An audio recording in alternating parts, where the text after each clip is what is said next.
ময়মনসিংহের গফরগাঁওয়ে নবনির্বাচিত জাতীয় সংসদ সদস্য মোহাম্মদ আখতারুজ্জামান বাচ্চু শপথ গ্রহণ শেষে সাংবাদিকদের সঙ্গে মতবিনিময় করেছেন ময়মনসিংহ বিভাগীয় প্রধান মোফাজ্জল হোসেনের প্রতিবেদনে।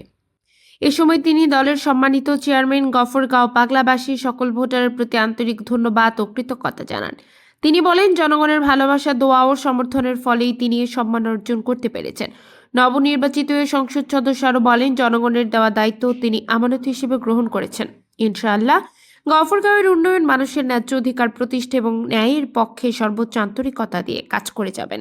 উল্লেখ্য, তিনি ময়মনসিংহ 10 গফরগাঁও আসন থেকে নির্বাচিত হয়েছেন। আজকে একটি ঐতিহাসিক দিন। আমাদের নেতা তারেক রহমান দেশ গড়ার যে মহাপরিকল্পনা নিয়েছেন, সেই পরিকল্পনার আজকে সূচনা হলো। ইনশাল্লাহ আমরা সামনের দিকে আমাদের নেতা তারেক রহমানের নেতৃত্বে আমরা সামনের দিকে এগিয়ে যাব।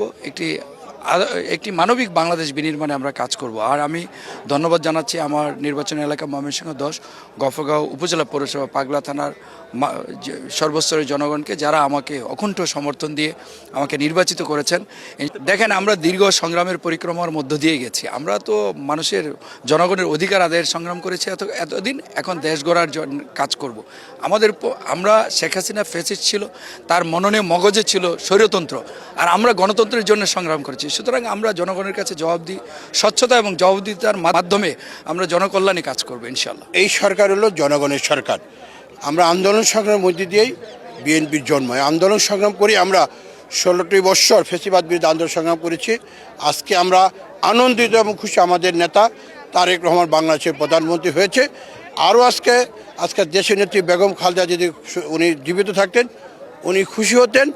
আজকে বিএনপি জয় জয়কার দেখছেন, কারণ উনি অনেক কষ্ট করেছেন। আমরা আমাদের অনেক নেতাকে হারিয়েছি, ইলিয়াস আলী সহ অসংখ্য নেতাকে হারিয়েছি। আজকে আমাদের এই জয়, এই দেশের জনগণের জয়, এই জয়কে আমরা সবাই মিলে ধরে রাখবো। আপনারা সবাই মিলে ধরে রাখবো।